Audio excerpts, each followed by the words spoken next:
You finally stop working. No alarm, no paycheck landing on the 15th, just quiet, until a letter from the IRS turns that quiet into a knot in your stomach. James felt it exactly like that, coffee going cold in his hand, staring at a bill that made no sense.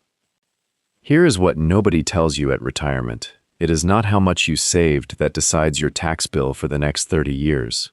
It is the order you touch it in. Get that sequence wrong, and the system quietly takes thousands you were never warned you would lose.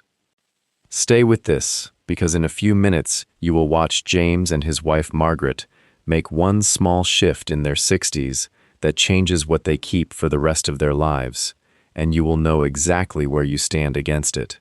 So let's slow down for a second, because most of what happens to retirees at tax time isn't bad luck. It's a sequencing problem, and it's fixable. In the next few minutes, you'll see how the tax code treats different retirement accounts completely differently, how a couple of common mistakes can quietly cost you tens of thousands of dollars over your lifetime, and exactly how James and Margaret use their 60s to change the math in their favor for the next 30 years. Let's start with the basics, because most people never sit down and map this out clearly. Once the paycheck stops, retirement income in the U.S. usually comes from 4 places: Social Security, and sometimes a pension, which show up every month no matter what the market is doing. Then there are your tax-deferred accounts, your traditional IRA, and your 401k, where every dollar that comes out is treated as ordinary income. Then your taxable brokerage account, where you mostly pay capital gains tax on the growth, often at a lower rate than ordinary income. And finally, your Roth accounts, IRA or 401k, where qualified withdrawals come out completely tax-free. Social Security and any pension are fixed. You don't control the timing much. Everything else, you do control, and that's where the real decisions live. Here's the part almost nobody tells you before you retire. There's an unspoken assumption out there that if you saved diligently for 40 years, the hard part is over, and whatever account you tap first doesn't really matter, because it's all your money anyway. That assumption is exactly what gets people in trouble. The industry sells you on saving. Almost nobody sells you on the order you spend it in, because there's no product to sell for that part. It's just discipline and a little bit of planning, and that gap in the conversation is where a lot of your future money quietly disappears. Here's where most people get into trouble. They look at their accounts, see which one has the biggest balance, and start pulling from that one. That feels logical, but it usually backfires because there are 3 landmines buried in the tax code that most retirees never hear about until they've already stepped on one. The first is what some planners call the Social Security tax torpedo. Depending on your combined income, which is your regular income plus half of your Social Security benefit, anywhere from 0 to 85% of your Social Security can become taxable. For a married couple filing jointly, once that combined number crosses somewhere around $32,000, half of your benefit can start getting taxed, cross around $44,000, and up to 85% of it can be taxed. Those thresholds haven't moved with inflation in decades, so more retirees get pulled into this every single year, often without realizing it. A single extra withdrawal of a couple $1,000s from an IRA can be the exact thing that tips you over the line. The second landmine is Medicare IRMA, which stands for Income-Related Monthly Adjustment Amount. If your income from 2 years earlier crosses a certain threshold, roughly the neighborhood of $100,000 for a single filer, or twice that for a married couple, your Medicare premiums jump. Not gradually, in steps. Cross the line by even $1 and you can pay hundreds more a month for both you and your spouse. And because IRMA looks back 2 years, a big withdrawal or a big Roth conversion in your late 60s can quietly show up as a nasty surprise on your Medicare bill in your early 70s. What makes this landmine especially frustrating is that it works in tiers. Cross into the next tier by a single dollar, and you pay the higher premium for the entire year, not just on the amount over the line.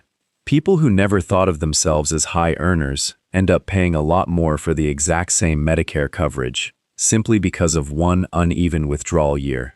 The third landmine is required minimum distributions. Starting in your early 70s, the exact age depends on your birth year. The government forces you to start pulling money out of traditional IRAs and 401k accounts every year, whether you need the income or not. Those forced withdrawals count as ordinary income, and the bigger your tax-deferred balance has grown, the bigger those forced withdrawals get. That's often the moment the first two landmines go off at the same time. And there's a consequence people rarely connect to this one, which is what happens to your heirs.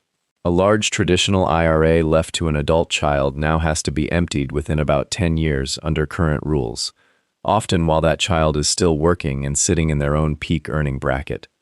A big pre-tax balance you never got around to shrinking doesn't just cost you, it can hand your kids a tax bill at the worst possible time for them too.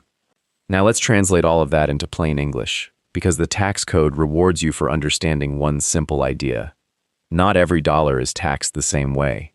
A dollar from your brokerage account is usually taxed as a capital gain, and for a lot of retirees, a good chunk of that gain gets taxed at 0% if their other income stays low enough.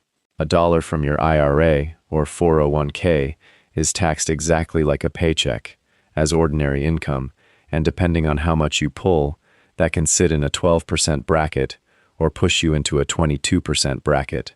And a dollar from a Roth account, once you've met the age and holding period rules, comes out completely tax-free, and it doesn't even count toward the Social Security or IRMA math. So the real question isn't which account has the most money in it.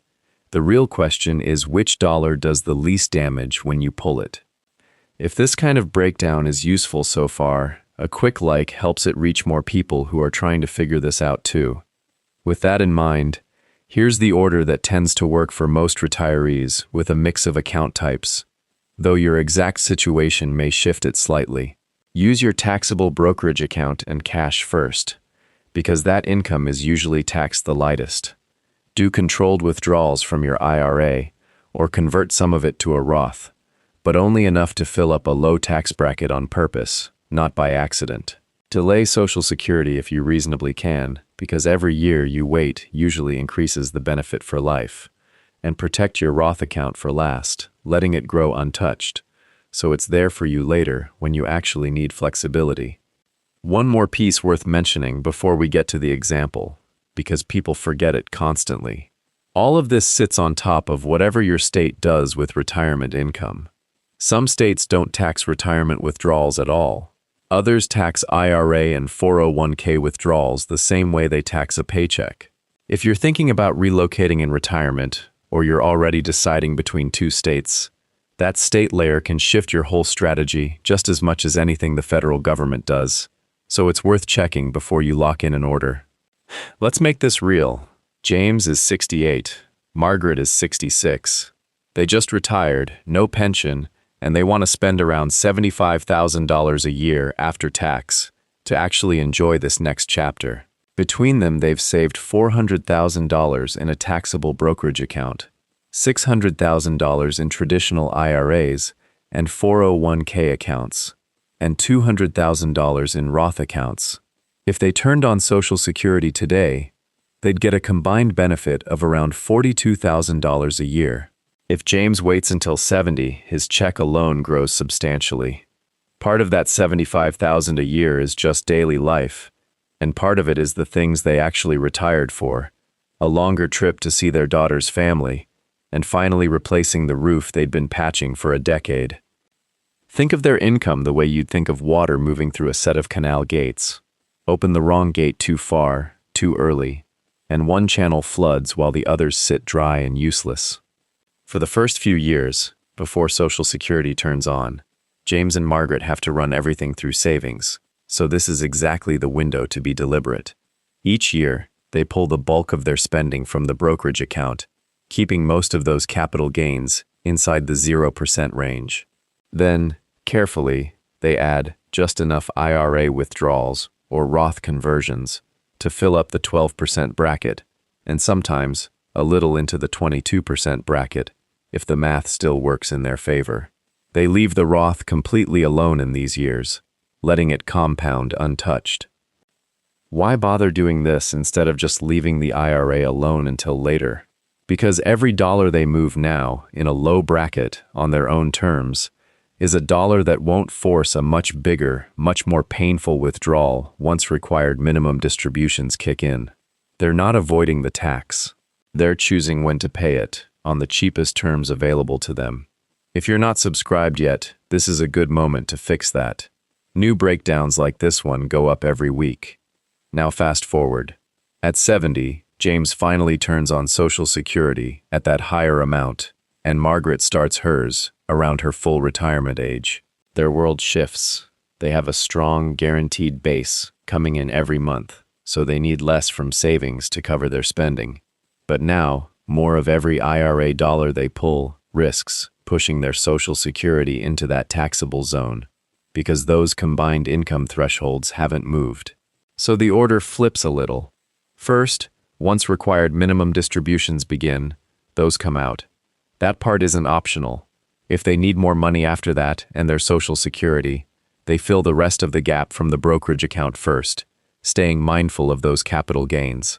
And the Roth only gets touched when it's genuinely needed, for something large, a new roof, a car, helping a grandchild with school, without accidentally tripping into a higher bracket or a bigger Medicare bill. Notice what happened. Early in retirement, James and Margaret used their taxable and IRA dollars to shrink the landmines waiting for them later. Later in retirement, that early work gives them smaller forced withdrawals, less of their Social Security getting taxed, and real control over their Medicare costs. Same 3 accounts, completely different order, and a very different lifetime tax bill. This is the kind of accounting Marcus walks through with people constantly, and it almost always comes down to timing, not talent. If you want us to walk through a situation that looks more like yours, with your own mix of accounts, drop it in the comments, and a future video can go through it step by step. So here are a few rules worth writing down and actually reviewing every year. First, don't empty one bucket completely before touching the next. Blending your withdrawals across taxable, tax-deferred, and Roth, guided by your bracket, almost always beats draining them one at a time.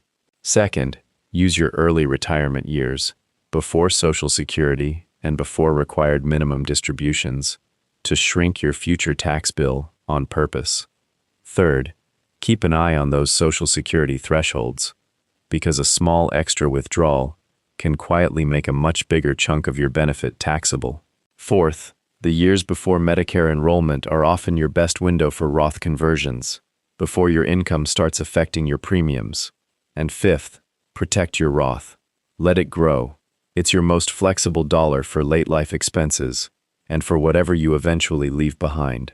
And a sixth, one that's easy to skip.